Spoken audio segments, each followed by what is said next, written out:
भारत की जनवादी नौजवान सभा जिला कमेटी अयोध्या द्वारा शहीद दिवस के अवसर पर जिला अध्यक्ष धीरज द्विवेदी के नेतृत्व में नगर निगम प्रांगण में शहीद आजम भगत सिंह की प्रतिमा पर श्रद्धांजलि अर्पित करते हुए क्रांतिकारियों को नमन किया गया।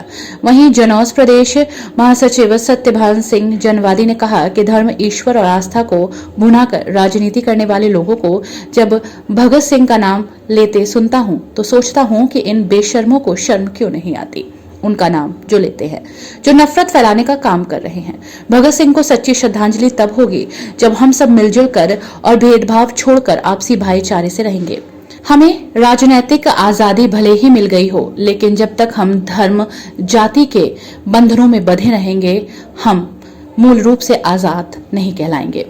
इसलिए हम सभी लोग आपसी प्यार भाईचारे को बनाए। आज भगत सिंह सुखदेव राजगुरु का शहादत दिवस है और आज़ादी के पहले जिस तरीके से इन क्रांतिकारियों ने देश को आज़ाद कराने के लिए इंकलाब जिंदाबाद, साम्राज्यवाद मुर्दाबाद के नारे को बुलंद करते हुए अंग्रेजों को हिंदुस्तान से भगाया और इस मकसद और उद्देश्य के साथ भगाया कि हिंदुस्तान आज़ाद होने के बाद हिंदुस्तान के अंदर मानव का मानव शोषण नहीं होगा, अमीर गरीब की खाई नहीं होगी, देश के अंदर समानता होगी, देश के अंदर शिक्षा रोजगार होगा, देश के अंदर लोगों को अधिकार मिलेगा, महिलाओं को सुरक्षा मिलेगी।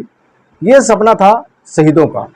और आज जब हम शहीद आजम भगत सिंह सुखदेव राजगुरु को याद कर रहे हों, उस दरमियान हमारे देश के अंदर जो हालात हैं, तो ये लगता है कि जो हमारे क्रांतिकारियों की परंपरा थी, क्रांतिकारियों को जो उद्देश्य था, जो उनका सपना था, आज पूरा होता दिखाई नहीं दे रहा। बावजूद इसके नौजवानों के आइकान भगत सिंह हैं, उनको हम लोग अपना पुरोधा मानते हैं। क्रांतिकारियों ने अपने लिए नहीं, अपनों के लिए गर्दन कटाई। तो निश्चित तौर पे आज उनके विचारधारा को, उनके उद्देश्य को आम जनता तक पहुंचाने की जिम्मेदारी हम लोग की है। चाहिए था सरकार को कि जो क्रांतिकारी अपने देश के लिए अपने आप को कुर्बान किए हैं, जो क्रांतिकारी देश के लिए फांसी के फंदे को चूमा है, उनका जो मकसद था, उनका जो उद्देश्य था, वो आम जनता तक पहुँचाए। लेकिन सरकार ऐसा नहीं कर रही है। सरकार क्रांतिकारियों का अपमान कर रही है, उनके विचारधारा को, उनके उद्देश्यों को आम जनता तक न ले जाकर के उनके साथ विश्वासघात कर रही है। भारत की जनवादी नौजवान सभा पूरे हिंदुस्तान के अंदर आज अपने शहीदों को, अपने पुरोधाओं को याद कर रहा है। उनके जो बताए हुए रास्ते उस पर चलने का हम लोगों ने संकल्प लिया है और निश्चित तौर पर आने वाले समय में हिंदुस्तान की आवाम, हिंदुस्तान के नौजवानों से अपील करते हुए कि आज अगर हम लोग अपने शिक्षा और अधिकार के, रोजगार के सवाल को लेकर के आगे नहीं आएंगे, आज हम क्रांतिकारियों की परंपरा को आगे बढ़ाने के लिए आगे नहीं आएंगे, तो निश्चित तौर पे आने वाला समय बहुत ही भयावह होगा।